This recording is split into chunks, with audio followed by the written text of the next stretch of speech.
From Daily Trust News Center, this is the News Hour. On News Hour tonight, despite stalled negotiations, federal government determined to rescue Kaduna abductees. Governor Wike pledges to take results of PDP primaries in good faith. Inflation rises to 15.92% as global energy prices soars on heels of Russian invasion. Away from Nigeria, entry to British Prime Minister Boris Johnson, others United Kingdom officials denied. Hello and welcome to the News Hour on Trust Television. I am Ayuba Ilya. Thank you for joining. Beginning with security issues, there are indications that negotiations between the federal government and terrorists who attacked the Kaduna-Abuja train on March 28 have stalled following the refusal of the government to accede to their demands. The terrorists are keeping about 100 passengers who were abducted from the train, which derailed at Katari, Kaduna after it was bombed. It was gathered that the demand by the attackers for the release of 16 of their commanders and sponsors in custody in exchange for the abducted victims was not acceptable to the government. Security sources said that the authorities were still negotiating with the terrorists while exploring other options to rescue the abductees, who were seen in a viral video sitting under a tree at an unknown location believed to be the camp of the bandits. Meanwhile, the federal government says its main priority is the safety of the abducted victims of the Kaduna train crash, which is why it is not considering a frontal attack. Senior Special Assistant to the President on Media and Publicity, Garba Shehu, made these clarifications on Saturday when he spoke to Trust TV News. The report. There has been a rigorous back and forth over the last 2 days over the fate of victims abducted during the Kaduna train attack. Relatives of the victims have been very emotional and have drawn the attention and sympathy of all Nigerians, and particularly government. But what is the true picture of things? Is government in negotiations with the kidnappers? Government will find a solution. If the idea is to rush things, as some people are suggesting, go and bomb them. If you bomb them, you're going to kill both the terrorists and the captives. And then it is no longer a rescue operation. Government is worried about the new collaboration between Boko Haram and the bandits, but it says it is a scenario that was anticipated. Northeast terrorism had declined, acknowledged internationally, by more than 90%. So it's not surprising that a few had splintered and had found their way into safer areas of the country. The thing to say is that the military, the defense establishment in the country is getting weapons. They have re-strategized. They have repositioned the troops and leaderships in some of these areas, and we're hoping that the results will begin to show in the coming days and weeks.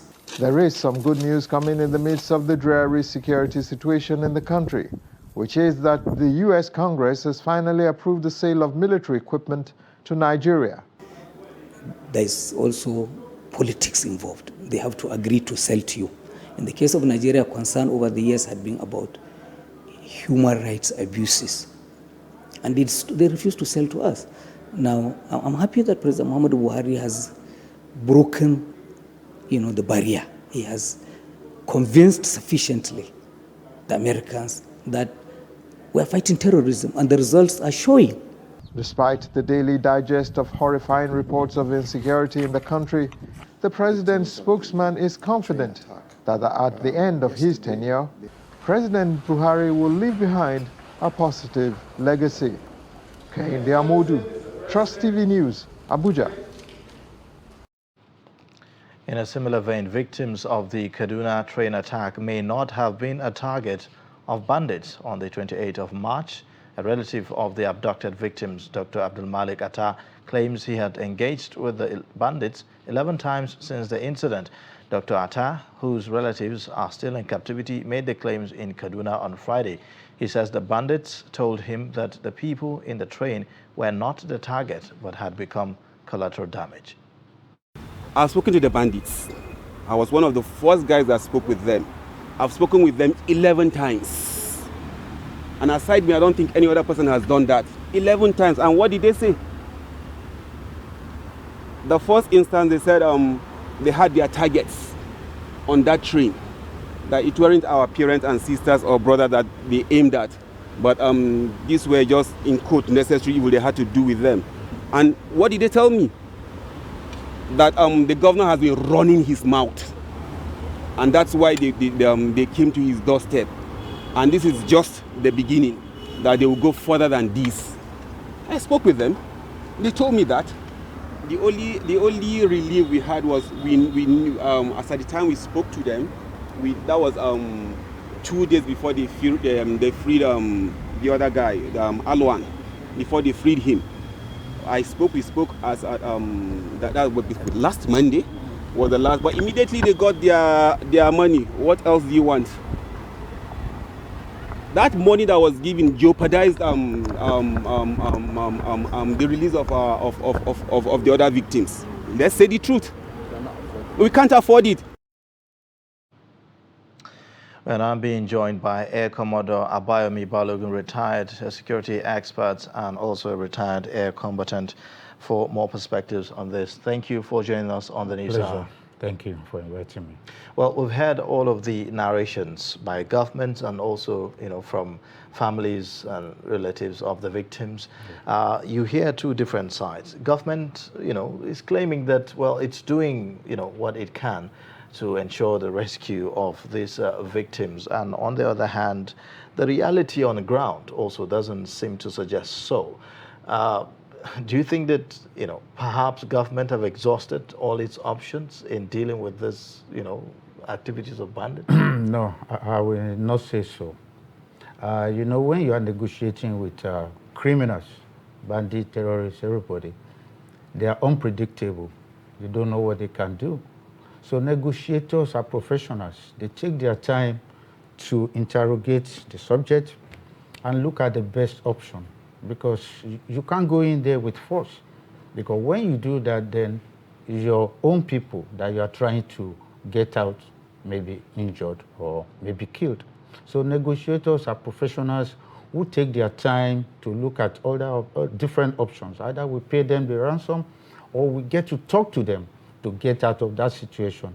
But then it's not too late. It happened some days ago. And negotiation sometimes takes time because it must be thorough, it must be handled by professionals. So I will not say the government is losing capacity. They are working on it. Okay. The only thing I would say is that the victims, the families of the victims should have patience. Things will be done well. All right. Well, I mean, the issue is that some have raised the concern about, the proactiveness of our security personnel. Instead of letting these things to happen before we now begin to take steps, why don't we, move ahead and be swift in attacking them before they even happen? And even when they happen, there are also concerns about response, of our security personnel arriving at the scene of the attack or maybe, doing something. We've heard how, these criminals will raid a community and operate for hours and there will be no response, and all of that. Is that a result of maybe logistics issues or lack of intelligence? It's not logistics, it's not intelligence fault. I was in the military. I retired about 9 years ago, 8 years plus. But I think what's wrong, because I've been in combat and I saw how we operated, is that we are not planning enough. Yes, the response time is low because the intelligence is not being put to good use. Every organization has their network of gathering intelligence. But then I wish to see a place where those intelligence are fused together and disseminated to the end users as soon as you assess them, because they must be collated, they must be assessed, and then immediately sent to the people who will take the response action. But then that's what we lack, because we have seen it. They attack us, we repel them, They go back, replan, reorganize, come back, and we still repel them. I would want to see a situation where we go after them in a relentless pursuit. You go after your enemy and continue, mount the pressure until they give up. And that's what we did. Yeah, in terms of going after them, Yes. There's the issue about, whether or not we have enough equipment, for our troops to actually do this. Because if you look at the security threats, they are changing constantly. There's a new dynamics to it and on all of that. So whether or not we have enough equipment to actually deal with this new threats. Very good. We keep saying we don't have enough equipment. You can never have enough equipment. Even the Americans don't have enough equipment. They keep evolving. It is the threat that determines what you do. Now, yes, we are confronted everywhere in Nigeria, and we don't have the manpower and the equipment to cover the whole country. But we can muster our resources together and start chipping these guys little by little. When you muster everybody together, you have concentration of force. You are stronger than when you spread your energy thin everywhere. The governor of Kaduna State raised a concern about, having to, fight them in different locations, and then they continue to, run around, escape from one location to another. Yeah. And he was saying something about, attacking the various camps of bandits simultaneously, as the best strategy to. No, we don't have the resources to do that. When we fought in Sierra Leone, we advanced onto the town, Freetown. And when we took over Freetown, the capital, including their state house and their parliament building, yes, you can't kill all the rebels. They ran into the hinterland. But what did we do? We pursued them. We kept pushing them to the border of Guinea. And that's what I expect. We can't take everybody at the same time. We don't have the resources. But we can start somewhere and start moving them. We know where the bandits are. We have an idea of where they are. We have early warning ISR platforms that can tell us where they are. Now, when we pick them, you don't leave them. You continue to pursue them in a relentless pursuit until they give up the will. We are Nigeria. We are not bandits. We are not terrorists. We are bigger than them. We are more equipped than them. Okay. All right. Now, let's talk about international support in this regard. We've seen that the United States Congress has approved, over $900 million for Nigeria in military hardware and all of that. Of what difference will that make in your own thinking? It's supposed to make a lot of difference. But me and you were here when we were promised the Tucano, and we all waited for the Tucano as the silver bullet. We waited endlessly. Finally, the Tucano came. Has it ended the problem we have? No. Because equipment alone does not win a war. It is the man behind the machine that determines what to do with the machine. So, I am excited because Americans have denied us severally, but then how long are we going to wait for those things? We don't know.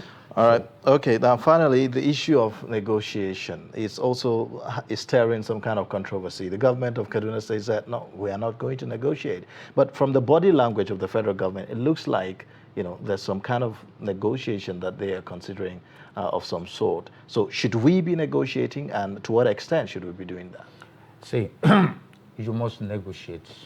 Whatever is happening, Ukraine and Russia will end up on a table. There is room for negotiation. The approach is carrot and stick.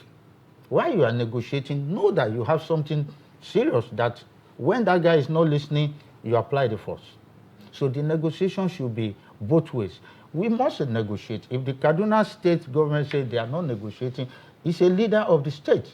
They can decide what to do. If federal government say we are going to negotiate, they have the final say. So I believe both should go hand in hand. All right.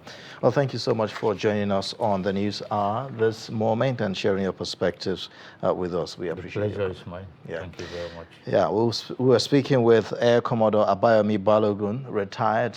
He's a security expert and retired air combatant on the News Hour. Now, moving on. Meanwhile, the federal government high command has vowed to track down the recent killers of 21 people in 3 local government areas of Benue State. The 21 people were killed in the early hours of Tuesday in a coordinated attack on villages in Guma, Logo, and Taka local government areas of the state. It was learned that 3 more dead bodies were recovered in Tiokto in Taka local government area, where 15 of the corpses were earlier discovered, bringing the numbers of casualties of the attack to 24. Chief of Defense Training and Operations Defense Headquarters, Major General Adeyemi Yekini, said on Saturday that the military was committed to finding the perpetrators of the attack. He spoke when he paid an on-the-spot visit to the scenes of the attacks in Choto community of Taka local government area and Sesemaka in Guma local government area, both in Benue State. Benue State Special Advisor on Security Matters, Lieutenant Colonel Paul Hemba, retired, for his part, pledged that the state government will support Operation Wildstroke in the state with necessary information to ensure criminal activities were completely eliminated. We are killed in this particular community. As to who and who is responsible, to me personally, is not too clear. I spent 3 years, in fact, I was the pioneer commander of Operation Wildstroke, and I spent 3 years in this general area. And I know that what we have here is actually a bandit attack, but it will not be proper to pin it down on the herdsmen in particular, because this area is a bit far from the normal grazing route of the herdsmen. In fact, most of the armed herdsmen activities we have in Benue usually occur in the boundary areas between Benue and Nasarawa. And we are in Taka, far away from the normal grazing route. So I believe that it might not be the armed herdsmen that are responsible, but whichever group it is must be tracked down and neutralized accordingly. The city of Jeddah has given the directive and have passed the message to the commander of Operation Wildstroke. We must find out those who are responsible, track them down, and bring them to justice. Swift, quick, fast justice. That is why I'm here. We want to assure the community. That enough security will be provided for them to ensure that normalcy returns here, so that they can live their normal lives and continue with their farming activities. We're working with the Operation Wildstroke. Their support will come in terms of intelligence from the community. If there are areas of logistics which the state government will provide, we'll also do that. Now, away from security, human rights activist and lawyer Femi Falana, SAN, has faulted the state pardon granted to the former governors of Plateau and Taraba, Joshua Dare and Jolie Nyame, respectively. The former governors, who were jailed for corruption, were pardoned alongside 157 others at the Council of State meeting presided over by President Muhammadu Buhari on Thursday. Speaking during the one-year remembrance program for the late publicity secretary of the Pan-Yoruba Socio-Political Organization, Yinka Odumakin, Falana described the release of the politicians as discriminatory. That have been jailed. You now say you want to pay after stealing billions of naira. And somebody asked me this morning, Mr. Falana, what is your reaction? I have no reaction. So what do you mean? My reaction is that all criminals, all thieves, all petty thieves in our prison should be released. All. You know why? You know why? Because under Section 17 of their Constitution, there shall be equality, equal life for all citizens. And Section 42 of their Constitution says there shall be no discrimination on the basis of class, gender, whatever. So you can't take out two people on the basis of the fact that they belong to the ruling party. It's illegal. The need for the younger generation to take over the mantle of leadership across the country has been emphasized. Youths across political divides in Kwara State re-echoed this at a sensitization meeting in the state for women on the need to collect their voters' cards ahead of the 2023 elections. The report. The meeting, which was organized by youths of the state chapter of the All Progressives Congress, APC, provided an avenue for them to challenge other youths to collect the voters' card to enable them actualize the expected change of halving the younger generation in leadership positions instead have been used as political thugs. One of the organizers, Mukhtar Shagaya, appealed to youths to come out from being shadow followers and champion the cause of entrenching youth leadership by obtaining their voters' card to effect the desired change. The time has never been more crucial than now. If we look at the state of the country right now, there are so many things that we will look at that we don't like. And as we make up a majority of this country, we, the youth, the women, the people that are dedicated towards the future of this country, that are going to actually live inside the future of this country, I think it is paramount that we do not take a back seat anymore, and we start to put ourselves at the front, and whoever can contribute in whatever ways we can. And the best way to do that is to have your PVC and vote and elect people that have been doing things for their populace, for their own people, prior to the date of looking for any political office. I think that is far more important, and that's what people should be looking at as we go forward and as politics season is approaching. The same message is being echoed at another location where a press conference was held by the Coalition of Kwara Youth and Professionals. The coordinator believes that there is the need to change the narrative of youth being used for other purposes to one that places them on the front burner of leadership. To change this narrative, there have been caseless calls for inclusion of the young people in the scheme of our national affairs, to tap from the creativity, innovation, vibrancy, energy, and curiosity of characterized usefulness, to rescue our various localities, states, and Nigeria at large from the past pervasive socio-economic and political integrity it has been plugged into. Young people are critical stakeholders in Kwara and Nigerian politics and governance of today, because we are most affected by government decisions and actions. More importantly, the precarious situation of our dear states, Kwara and Nigeria, find itself capable of glooming the brightness of the future we seek. Hence, we need for us to take the lead, championing the cause to change our narratives for the best.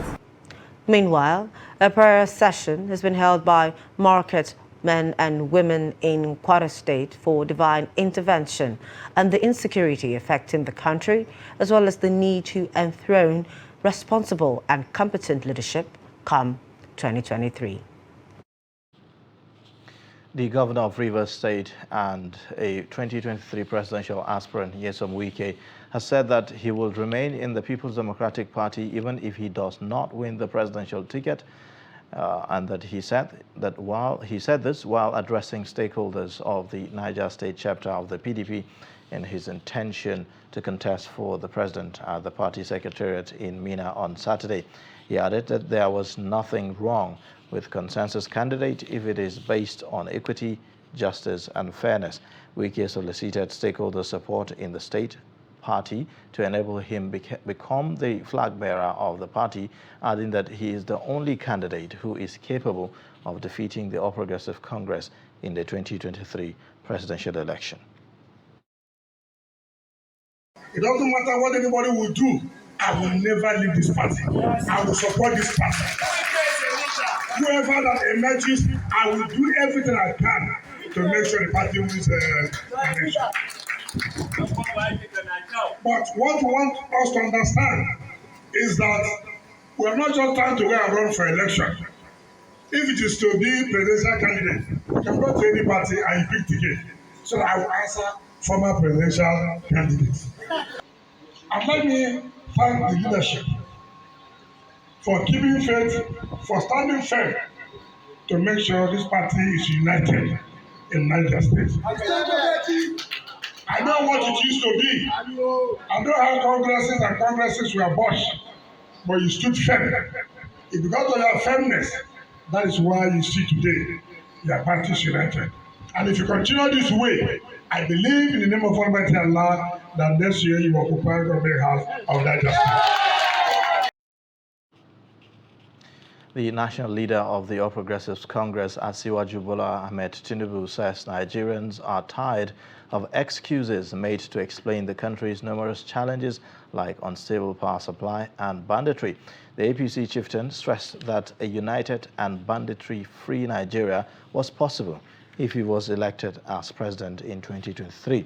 The former Lagos State governor spoke at a grand rally at the Mobolaji Johnson Arena, organized by youths under the ages of Progressive Youth of Southwest, who declared their support for his presidential aspiration. And Tinubu urged the youths to team up with him in his bid to change the story of Nigeria. For the youths, the first step, he said, will be the revalidating their permanent voters' cards and their preparedness to vote in the forthcoming 2023 general elections. Lagos State Governor Babajide Sanwo-Olu promised that youths will continue to be identified as critical stakeholders, just as he urged all delegates to the APC primaries to exercise their franchise wisely.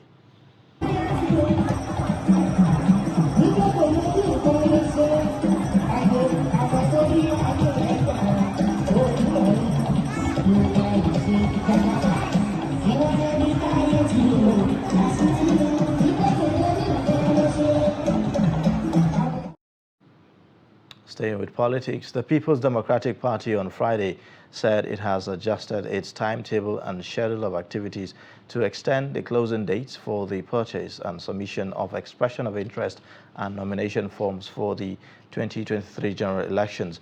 This is to enable the party to make up for the 2 days public holidays as announced by the federal government.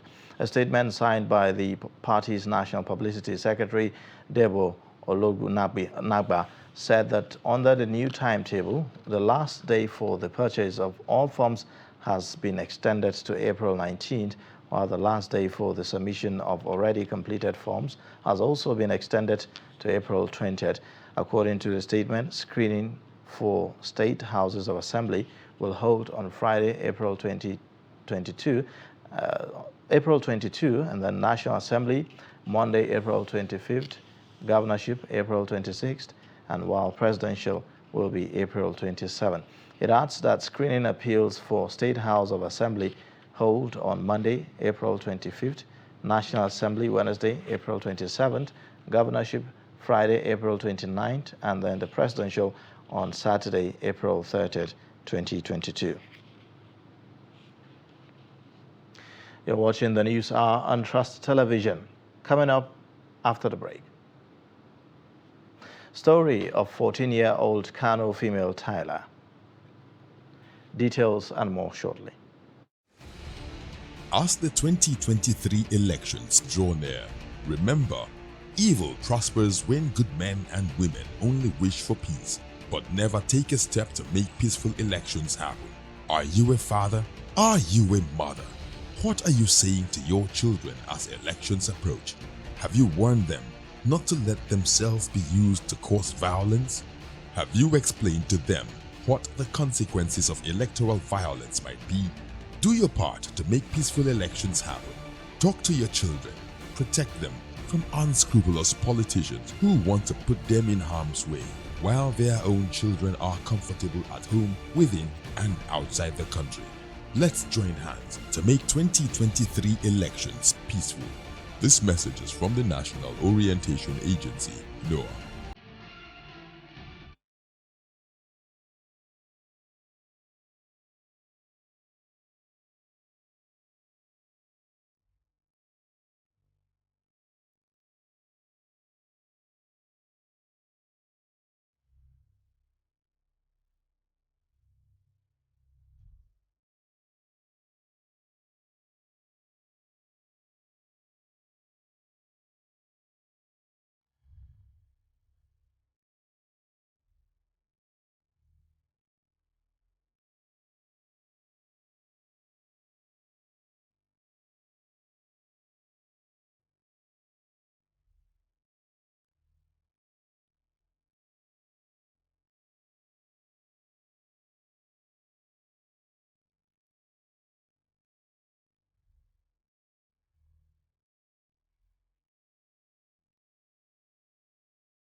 Welcome back. You're watching the News Hour on Trust Television. A look at the top stories again. Federal government says its main priority is the safety of the abducted victims of Kaduna train crash, which is why it is not considering a frontal attack.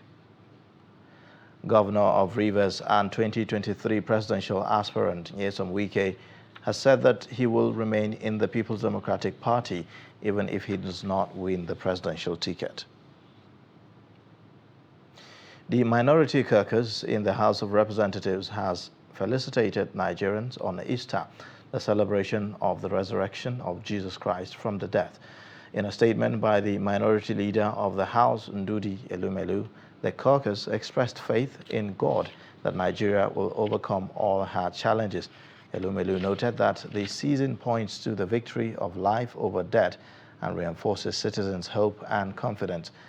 He stated that no matter how miserable the situation might be under the current leadership, Nigeria will surely overcome with the people's trust in God, love for one another, and determination to unite and democratically enthrone a purposeful leadership in the country. Elumelu said it is important that Nigerians as a people begin to look out for one another irrespective of social, ethnic, religious, and political differences in order to foster the national rebirth that everyone yearns for. Governor Hope Uzodinma of Imo has called on the people of the state, especially aggrieved residents, to shun violence and embrace peace. He pleaded that it was about time they turned a new leaf to prevent the state from slipping into a killing field where the blood of innocent residents flow freely. The governor made the plea in his Easter message to the people, in which he re-echoed his call on sponsors and perpetrators of violence to sheathe their swords and give a chance for reconciliation. He also apologized to those who feel offended by any of the policies or actions of the state government under his leadership. In the spirit of the Easter season, Governor Uzodinma urged such persons to go through the proper legal channels to lodge their grievances. Now, in an attempt to enforce standards and quality healthcare delivery, the Katsina state government has wielded the big stick on a popular clinic in the state capital. The renowned Okomos Clinic, located at Kofar Kaura in Katsina Metropolis, was closed down on Friday with immediate effect. Abdullahi Amadi tells us more.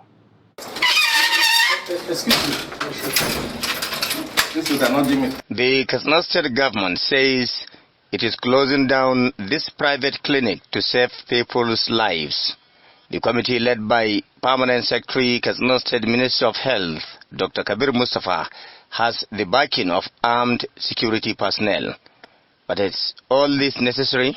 Our intention is not to kill the business, but our intention is to make sure that the business operates based on our regulations. What are the reasons for what looks like a high-handed response from government?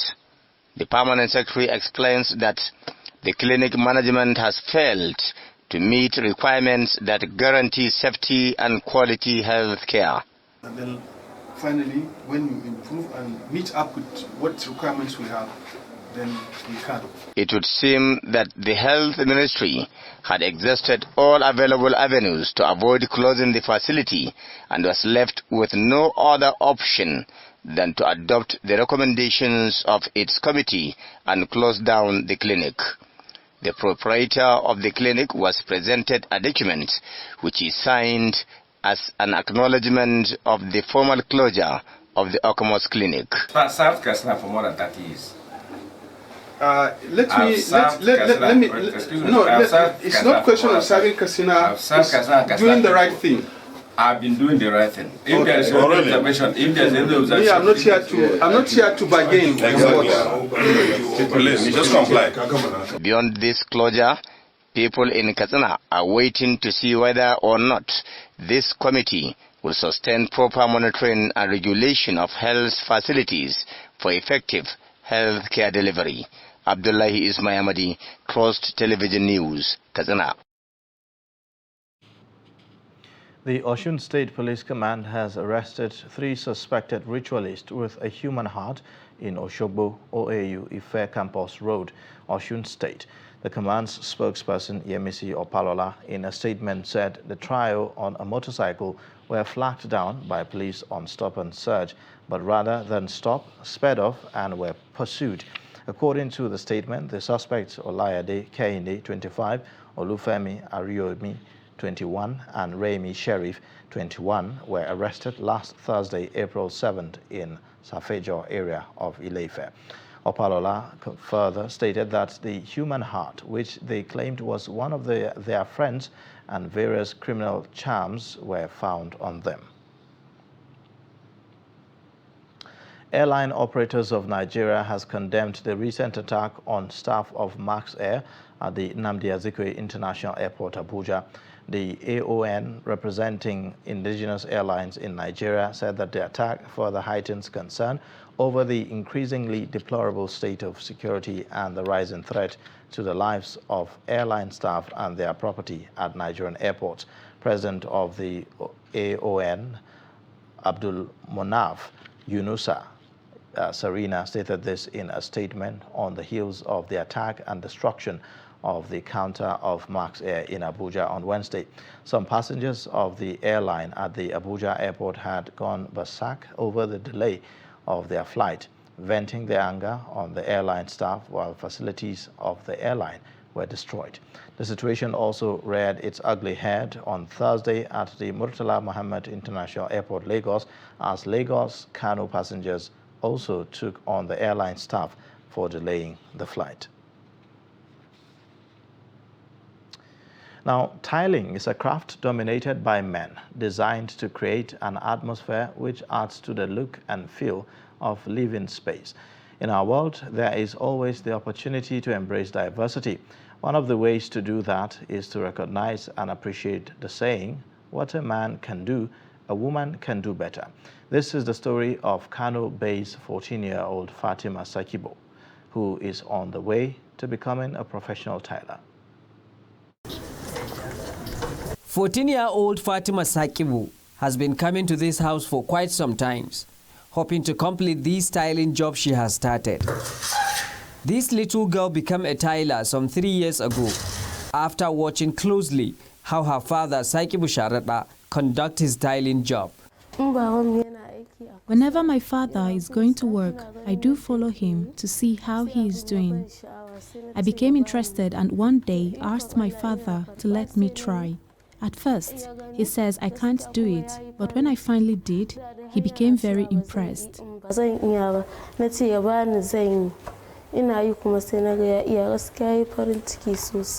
SS1 student of Government Girls College, Kano, Fatima only works during weekends or holidays, yet she is now the Nigeria's best female artisan, overall best young artisan, and as well as the best female tiler.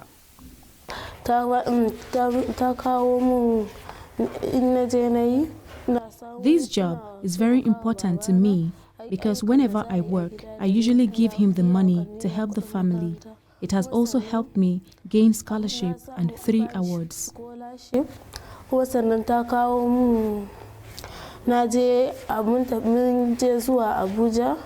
Zuwa Construction Artisan Award, wanda gurin da na ga manya da yawa, amma kuma gaskiya na yi mamaki abinda Allah bai taba bani ba, ko mutum ba zai siya ma da kuɗi ba, na samu award guda 3. According to Fatima's father, it was a surprise to him how Fatima quickly understands styling, which is why he couldn't make any move to stop her from following her desire.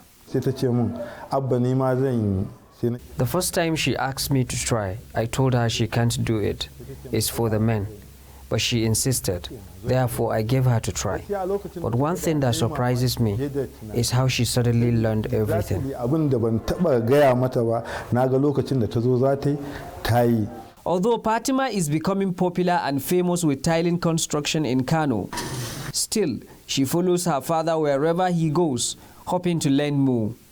Idris Jibrin, Trust TV News, Kano.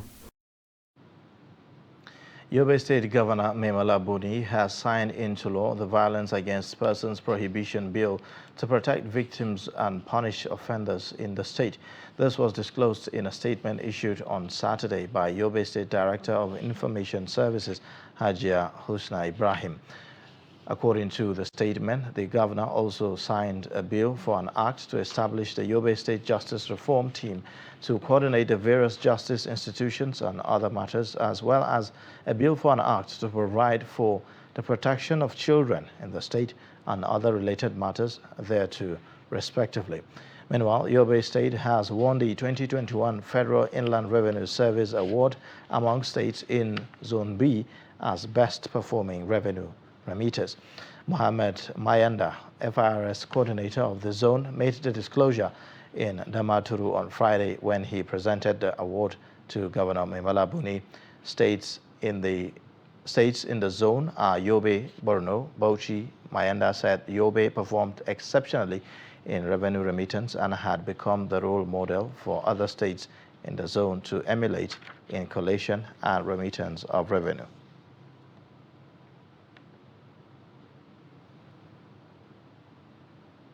We'll now take a quick break, and then when we return, the news hour continues. Please stay.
To every politician, as the campaigns gain momentum and passions begin to rise, remember, the errors of your opponents do not make you a success. Do not run down your opponent and inflame passions to violence between and among your supporters. What counts is what you plan to do for the electorate and how you intend to relieve the sufferings and bring succor. Nigeria is in dire need of patriotic leaders at all levels, leaders who will make national development their priority. Concentrate on telling the electorate what you intend to do when you get into office. Focus on making your vision clear to the electorate. Don't engage in verbal abuses, fake news or speeches. Keep dealing with issues that will bring progress. You win the hearts and minds of the people by being above board, by being civil, patriotic, and showing empathy. Let's join hands to make the 2023 elections peaceful. A message from the National Orientation Agency.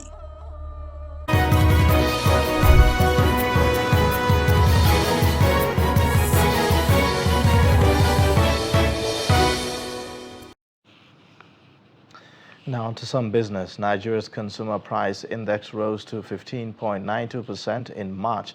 Latest figures from the National Bureau of Statistics show this new rate is the highest the country has recorded since November 2021, when inflation rate dropped to 15.99%. The rise in the inflation rate in March shows that Nigeria is not left out in the global inflation surge currently being witnessed. The rise in global inflation rates has been associated with the rise in energy prices caused by the war between Russia and Ukraine. The World Bank says Nigeria's increasing fuel subsidy could pose debt sustainability concerns for the country. The bank disclosed this in its latest Africa's Pulse report, a biannual analysis of the near-term regional microeconomic outlook. According to the World Bank, the rising cost of subsidies could also weaken the country's public finance. The Washington-based institution added that the country's soaring military spending and debt servicing costs could prey on the country's debt sustainability level. According to the World Bank, growth in Nigeria is forecast to increase to 3.8% in 2022 and stabilize at 4% from 2023 to 2024. The national minimum wage of 30,000 naira for Nigerians is equal to roughly $77. However, the cost of living has continued to rise, and it seems the minimum wage has become inadequate to cater for the Nigerian worker. Chamunda Beng has more details on that. A rough estimate places the average monthly cost of living of an individual at about 43,200 naira. On the other hand, a family's cost of living is projected to be 137,600 naira. The National Minimum Wage Act in 2019 increased the minimum wage from 18,000 naira to 30,000 naira. But with the country witnessing recession and inflation rate at 15.92%, Nigerians are on a daily basis being pushed below the poverty line. Has the time come once again for an increase in the minimum wage? 30,000 is nothing compared to the economies of Nigeria today. If you go market today, 30,000 naira no dey do anything. That one says no fit buy better bag of rice. And if you take 30,000, even say make you go bush market, when you finish buying, you don't buy everything complete. You go just handle for a polythene bag. By the time you buy oil, you buy fish, you buy this, buy meat, you will be surprised at the kind of what you will pack. You will be imagine, is it 30,000 at all? Maybe you lost some money. 30,000 is nothing compared to the Nigeria economy of today. It's too small. It's extremely small. We need to increase up to 100,000, 150 at least. Foodstuff, transportation has gone up, but no money. They need to increase so that at least the ordinary Nigerian will go the same market, we buy this anywhere we go, it's the same price and other things. Whether you are earning 100, when you are earning 1,500,000, all in the same market we are going for. So minimum wage, house rent, transportation, and so many things. So they need to increase the minimum. 30,000 is too small. Seriously, most of people, they couldn't travel because of the high transportation. Transportation now is something else. So many people are eager to travel, but no money. Salary is nowhere and everything is too meager that in fact they cannot feed themselves. Talk of transportation within the Abuja, even outside. The minimum wage presently is not encouraging. I remember when it was less than 30,000, at least Naira conversion rate to dollar wasn't what it is today. So the purchasing power of Naira is too poor.